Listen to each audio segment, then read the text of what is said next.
Hello everyone, welcome back to my YouTube channel. ಇವತ್ತು gym ಮುಗಿಸ್ಕೊಂಡ್ಬಂದು ನಾನು ಟಿಫನ್ ರೆಡಿ ಮಾಡ್ಕೊತಾ ಇದ್ದೀನಿ. ಸೊ ಟಿಫನ್ಗೆ ಏನು ಅಂತಂದ್ರೆ ದೋಸೆ.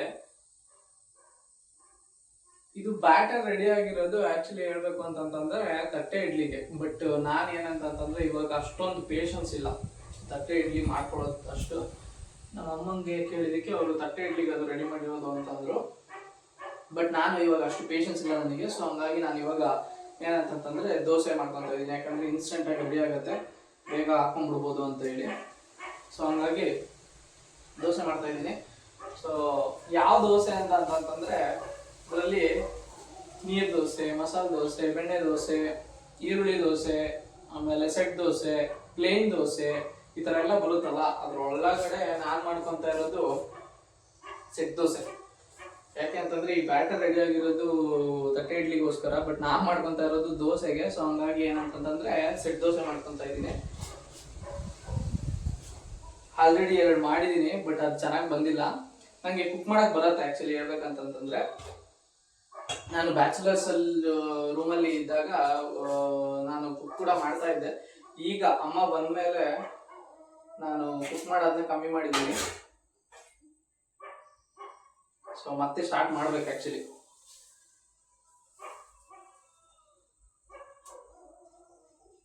ಎಲ್ಲ ಐಟಮ್ ಬರತ್ತೆ ಅಂತ ಅಲ್ಲ, ಬಟ್ ನಾ ಮಾಡಿರೋ ಐಟಮ್ಸ್ ಎಲ್ಲ ನಾನು ಚೆನ್ನಾಗೇನೆ ಮಾಡ್ತೀನಿ.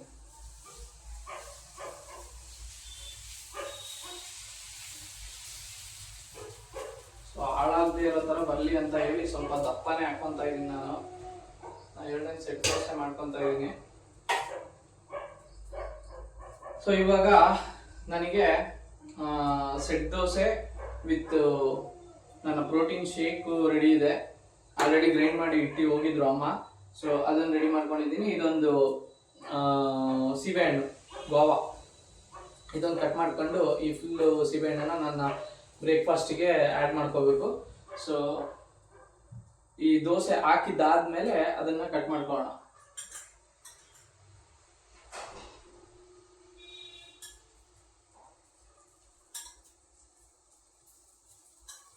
ಈ ಹುಡುಗರು ಕುಕ್ ಮಾಡೋದು ಒಂಥರ ಮಜಾ. ಏನಕ್ಕೆ ಅಂತಂದ್ರೆ ಈ ಕುಕಿಂಗ್ ಅನ್ನೋದು ಒಂದು ನಶೆ ಇದ್ದಂಗೆ.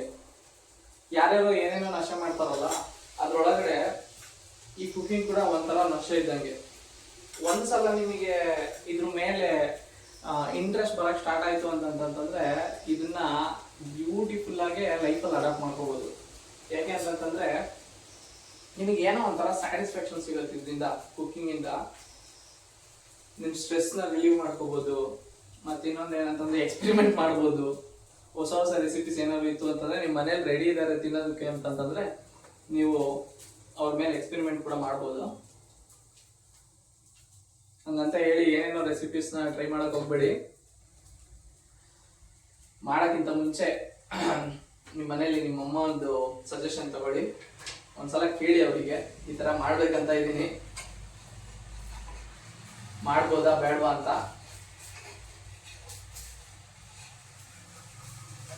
ಹಂಗಂತ ಹೇಳಿ ಫುಡ್ನ ವೇಸ್ಟ್ ಮಾಡಬೇಡಿ. ಯಾವ್ದಾದ್ರು ಐಟಮ್ಸ್ನ ಟ್ರೈ ಮಾಡಕ್ ಹೋಗ್ಬಿಟ್ಟು ಸ್ವಲ್ಪ ಸ್ಟಿಕ್ ಆಗ್ತಾ ಇದೆ ದೋಸೆ. ಮೇ ಬಿ ಈ ಬ್ಯಾಟರ್ ದೋಸೆಗೆ ಅಂತ ರೆಡಿ ಆಗಿಲ್ಲ ಅಂತ ಹೇಳ್ಬಿಟ್ಟು ಅಂತ ಅನ್ಸುತ್ತೆ. ಓಕೆ, ಎನಿವೇಸ್ ಹೆಂಗಿದ್ರು ನಾನೇ ತಿನ್ನೋದಲ್ವಾ, ಯಾರು ಏನ್ ರೇಟಿಂಗ್ ಕೊಡೋ ಅವಶ್ಯಕತೆ ಇಲ್ಲ ಇದಕ್ಕೆ.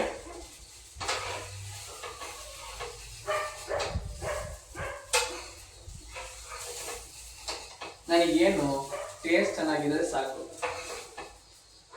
Shape doesn't matter.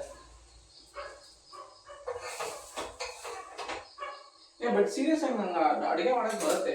ನಾನು ಎಷ್ಟೊಂದ್ಸಲ ದೋಸೆ ಎಲ್ಲ ಕರೆಕ್ಟಾಗಿ ಹಾಕಿದ್ದೀನಿ.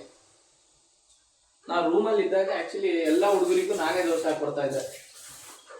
ಬಟ್ ನಾವು ಮನೆಯಲ್ಲಿ ಪ್ರಿಪೇರ್ ಮಾಡ್ಕೊತಾ ಇರ್ಲಿಲ್ಲ ಬ್ಯಾಟರ್ ಎಲ್ಲ. ನಾವು ಈ ರೆಡಿಮೇಡ್ ಪ್ಯಾಕೆಟ್ ಬರುತ್ತಲ್ಲ ಅದನ್ನ ಯೂಸ್ ಮಾಡ್ತಾ ಇದ್ವಿ. ಸೊ ಯಾವ್ದು ನಾಯಿಗೆ ನಾನು ಹಾಕೋ ದೋಸೆ ಇಷ್ಟ ಆಗ್ತಾ ಇಲ್ಲ ಅಂತ ಅನ್ಸುತ್ತೆ, ಬೊಗಳ್ತಾ ಇದೆ. ಲಾಸ್ಟಿಗೆ ಉಳಿದ್ರೆ ಅದಕ್ಕೂ ಕೊಡೋಣ.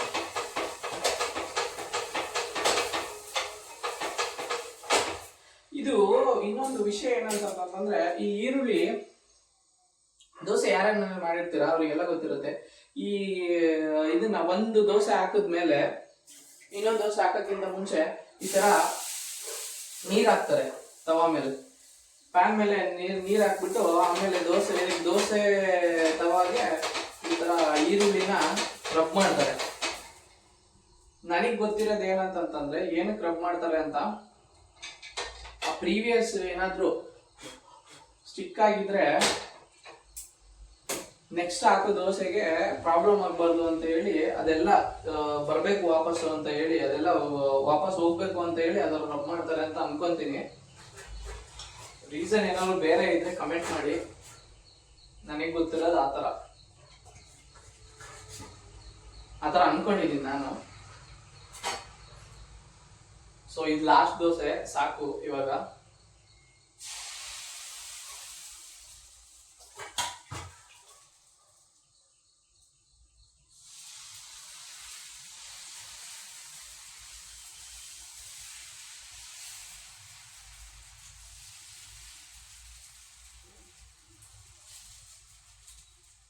ಇಂಗು ತೆಂಗು ಇದ್ರೆ ಮಂಗನು ಅಡಿಗೆ ಮಾಡತ್ತೆ ಅಂತ ಹೇಳ್ತಾರಲ್ಲ,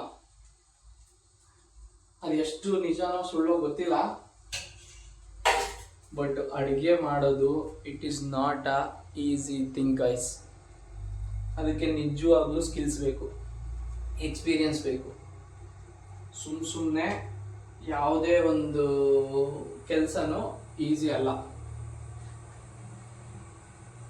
ನಾವು ಮನೇಲಿ ಕುತ್ಕೊಂಡು ಅಮ್ಮ ಅಡುಗೆ ಮಾಡ್ಬೇಕಾದ್ರೆ ಉಪ್ಪು ಸರಿ ಇಲ್ಲ, ಟೇಸ್ಟ್ ಸರಿ ಇಲ್ಲ, ಆಮೇಲೆ ಇದು ಕರೆಕ್ಟಾಗಿ ಬೆಂದಿಲ್ಲ ಅಂತ ಹೇಳೋದಕ್ಕೆ ಎಷ್ಟು ಈಸಿ ಇರುತ್ತಲ್ಲ, ಅಷ್ಟು ಈಸಿ ಅಡುಗೆ ಮಾಡೋದಲ್ಲ.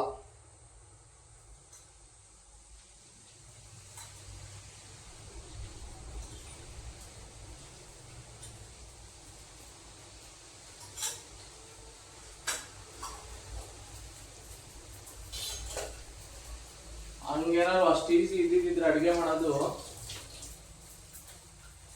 ಈ ಇದರಲ್ಲಿ ಏನಂದ್ರಲ್ಲಿ ಈ ಸಿಟಿಗಳಲ್ಲಿ ಇಲ್ಲ ಅಂತಂದ್ರೆ ಯಾವುದೇ ಲೊಕೇಶನ್ ಅಲ್ಲಿ ಹೋಟ್ಲುಗಳ ಅವಶ್ಯಕತೆನೇ ಇರ್ತಿಲ್ಲ. ನಮಗೆ ಏನ್ ಬೇಕೋ ಅದನ್ನ ನಾವು ಈಸಿಯಾಗಿ ಮನೇಲೆ ಕುಕ್ ಮಾಡ್ಕೋಬೋದಿತ್ತು.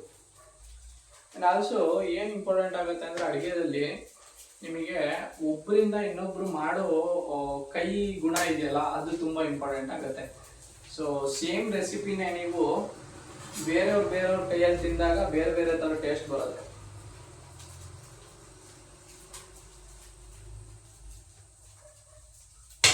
ಸೊ ಇದು ಲಾಸ್ಟ್ ದೋಸೆ. ಇಲ್ಲಿ ಈ ದೋಸೆನ ಇಲ್ಲಿಗೆ ದೋಸೆ ಹಾಕೋ ಪ್ರೋಗ್ರಾಮ್ ಏನಿದೆಯಲ್ಲ ಇದನ್ನ ಕಂಪ್ಲೀಟ್ ಮಾಡೋಣ.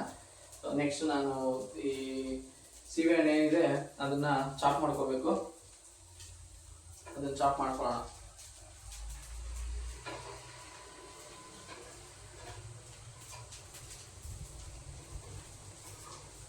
ನಮ್ಮಮ್ಮ ಇದ್ರೆ ನಂಗೆ ಸೀರಿಯಸ್ ಆಗಿ ಅಡಿಗೆ ಮಾಡಕ್ಕೆ ಬಿಡಲ್ಲ. ವೆಜಿಟೇಬಲ್ಸ್ ಏನಾದ್ರು ಕಟ್ ಮಾಡ್ಕೊಡ್ತೀನಿ, ಆಮೇಲೆ ಹೆಲ್ಪ್ ಮಾಡ್ತೀನಿ ಅಂತಂದ್ರು ಅವ್ರು ಬಿಡಲ್ಲ. ಏನಕ್ಕೆ ಅಂತಂದ್ರೆ ಆಲ್ರೆಡಿ ಕಂಪ್ನಿ ಕೆಲಸ ಮಾಡಿ ಬಂದಿರ್ತೀನ, ಮತ್ತೆ ಅವರಿಗೆ ಇಲ್ಲಿ ನಾನು ಕೆಲಸ ಮಾಡೋದು ಇಷ್ಟ ಆಗಲ್ಲ. ಬಟ್ ಸ್ಟಿಲ್ ನಾನು ಎಷ್ಟಾಗುತ್ತೋ ಅಷ್ಟು ನಮ್ಮ ಅಮ್ಮಗೆ ಹೆಲ್ಪ್ ಮಾಡ್ತೀನಿ. ಇದು ಚೆನ್ನಾಗಿ ಬಂತು ಗೈಸ್.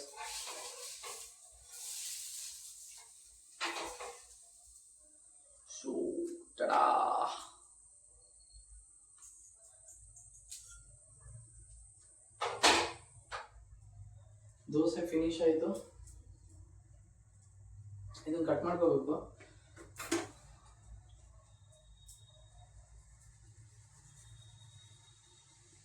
ಬೆಳಗ್ಗೆ ಟಿಫನಿಗೆ ಇದು ಸೀಬೆಹಣ್ಣು ಇಲ್ಲ ಗೋವಾ ಒಳ್ಳೆ ಕಾಂಬಿನೇಷನ್ ಅಂತಂತಂದ್ರೆ, ಕಾಂಬಿನೇಷನ್ ಗೊತ್ತಿಲ್ಲ ನನಗೆ, ಬಟ್ ಆಸ್ ಅ ಪ್ರೋಟೀನ್ ನಾನು ಇದನ್ನ ಇಂಟೇಕ್ ಮಾಡಬೇಕು. ಆಮೇಲೆ ಒಳ್ಳೆ ಫೈಬರ್ ಕೂಡ. ಎಲ್ಲರೂ ಕಾಸ್ಟ್ಲಿ ಇದನ್ನ ಏನದು ಆ್ಯಪಲ್ಲು ಮತ್ತೆ ಇಲ್ಲ ಅಂತಂದ್ರೆ ಪೊಮೊಗ್ರಾನೇಟು ಅದನ್ನೆಲ್ಲ ತಗೊಂಡು ತಿಂತಾರೆ. ಬಟ್ ನನಗೆ ಇದು ಬೆಸ್ಟ್ ಪ್ರೋಟೀನ್ ಫುಡ್, ಆಮೇಲೆ ಒಳ್ಳೆ ಫೈಬರ್ ಕೂಡ.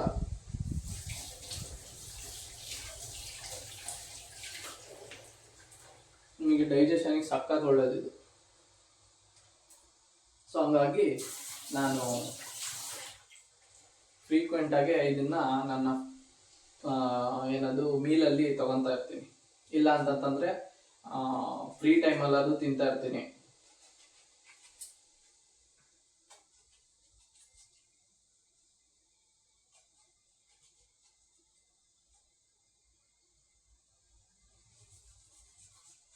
ಟೈಮ್ ಆಲ್ರೆಡಿ 10:30 ಹತ್ರ ಆಗ್ತಾ ಇದೆ. ಹಂಗಾಗಿ ನಾನು ಬೆಳಗ್ಗೆಯಿಂದ ಏನೂ ತಿಂದಿಲ್ಲ. ಓನ್ಲಿ ಚಿಯಾ ಸೀಡ್ಸ್ ಸೋಕ್ ಮಾಡಿದ್ರು, ಓವರ್ನೈಟ್ ಸೋಕ್ ಮಾಡಿದ್ದು, ಅದನ್ನು ಕುಡಿದ್ಬಿಟ್ಟು ಹೋಗಿದ್ದೆ ಜಿಮ್ಮಿಗೆ. ಸೊ ಇದನ್ನೆಲ್ಲ ಇವಾಗ ಫಿನಿಶ್ ಮಾಡಿಬಿಟ್ಟು ನೆಕ್ಸ್ಟು ನಂದೇನು ಕೆಲಸ ಇದೆ ಅಂತಂತಂದರೆ, ನಾನು ಫ್ರೆಶ್ ಅಪ್ ಆಗಿಬಿಟ್ಟು ಪೂಜೆ ಮಾಡಬೇಕು. ಡೈಲಿ ನನಗೆ ಇದೊಂದು ಪರ್ಮನೆಂಟ್ ಕೆಲಸ. ಆ್ಯಕ್ಚುಲಿ ಮನೇಲಿ ಇದ್ರೂ ಅಷ್ಟೇ, ಡ್ಯೂಟಿಗೆ ಹೋಗ್ಬೇಕಾದ್ರೂ ಅಷ್ಟೇ, ನಾನು ಮಮ್ಮಿ ಎಲ್ಲ ಕೆಲಸ ಮುಗಿಸ್ಬಿಟ್ಟು ನನಗೆ ದೇವ್ರ ಮನೆ ರೆಡಿ ಮಾಡಿಕೊಡ್ತಾರೆ. ನಾನು ಪೂಜೆ ಮಾಡಿಬಿಟ್ಟು ಡ್ಯೂಟಿಗೆ ಹೋಗ್ತೀನಿ. ಸೊ ಈ ಡೈಲಿ ರೂಟೀನಲ್ಲಿ ಅದೊಂದು ಕಂಪ್ಲೀಟಾಗಿ ಮಿಸ್ಸೇ ಮಾಡೋಂಗಿಲ್ಲ. ನಾನು ಇನ್ ಕೇಸ್ ಏನಾದರೂ ಪೂಜೆ ಮಾಡೋದನ್ನ ಬಿಟ್ಟು ಹೋದೆ ಅಂತಂತಂದರೆ ನಮ್ಮ ಅಮ್ಮಂಗೆ ಸಿಟ್ಟು ಮತ್ತು ಬೇಜಾರಾಗುತ್ತೆ.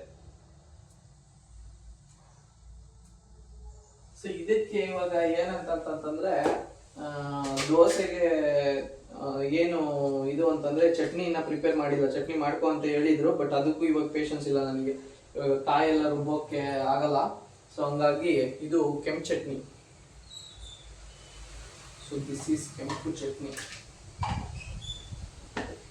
ಈ ಚಟ್ನಿಗಳಲ್ಲೇ ಎಷ್ಟು ರೇಟಿಂಗ್ನ ಕೊಡ್ಬೋದು ಅಂತಂತಂದರೆ, ನಾನಂತೂ ಈ ಕೆಂಪು ಚಟ್ನಿಗೆ 10 out of 10 ಕೊಡ್ತೀನಿ. ಏನಕ್ಕೆ ಅಂತಂತಂದರೆ ಅಷ್ಟು ಟೇಸ್ಟಿಯಾಗಿ, ಸ್ಪೈಸಿಯಾಗಿ, ಮತ್ತು ಏನಂತ ಹೇಳ್ಬೋದು, ಹುಳಿಯಾಗಿ ಸಖತ್ತಾಗಿರುತ್ತೆ. ಒಳ್ಳೆ ಕಾಂಬಿನೇಷನ್ನು. ನಮಗೆ ರೊಟ್ಟಿಗೆ, ಚಪಾತಿಗೆ, ಮತ್ತು ದೋಸೆಗೆ, ಇದೆಲ್ಲದಕ್ಕೂ ಸಖತ್ತಾಗಿರುತ್ತೆ. ಇನ್ನು ಮೇಲ್ಗಡೆ ನೀವು ದೋಸೆ ಹಾಕ್ಬೇಕಾದ್ರೆ ಅದ್ರ ಮೇಲ್ಗಡೆನೆ ನೀವು ಏನಾದರೂ ಹಾಕ್ಕೊಂಡ್ರೆ ಇನ್ನೂ ಸಖತ್ತಾಗಿರುತ್ತೆ. ಇದು ಏನಿದು ಸೊಪ್ಪು ಮತ್ತು ಕಾಳು ಪಲ್ಯ. ಇದು ಸೊಪ್ಪು ಮತ್ತು ಕಾಳು ಪಲ್ಯನ ಎತ್ತಿಟ್ಟಿದ್ರು. ಅಯ್ಯೋ ಕೆಳಗೆ ಬಿದ್ದೋಯ್ತು ಗೈಸ್. ಓಕೆ, ಎನಿವೇಸ್ ಮತ್ತೆ ನಾನು ತೆಗ್ದಾಕ್ತೀನಿ ಅದನ್ನು. ಸೊ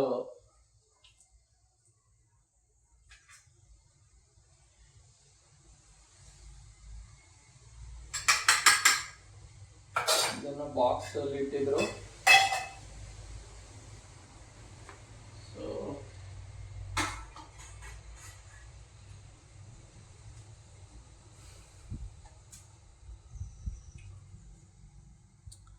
ಇದು ಪ್ರೋಟೀನ್ ಶೇಕು ವಿತ್ ಸೀಬೆಹಣ್ಣು, ಗೋವಾ, ದೋಸೆ, ಪಲ್ಯ, ಚಟ್ನಿ. ಸೊ ಇಷ್ಟು ಐಟಮ್ನ ಈಗ ಫಿನಿಷ್ ಮಾಡಬೇಕು. ಇದನ್ನು ಫಿನಿಷ್ ಮಾಡಿಬಿಟ್ಟು ನಾನು ನಿಮಗೆ ನೆಕ್ಸ್ಟ್ ವಿಡಿಯೋದಲ್ಲಿ ಸಿಗ್ತೀನಿ. ಬಾಯ್ ಬಾಯ್.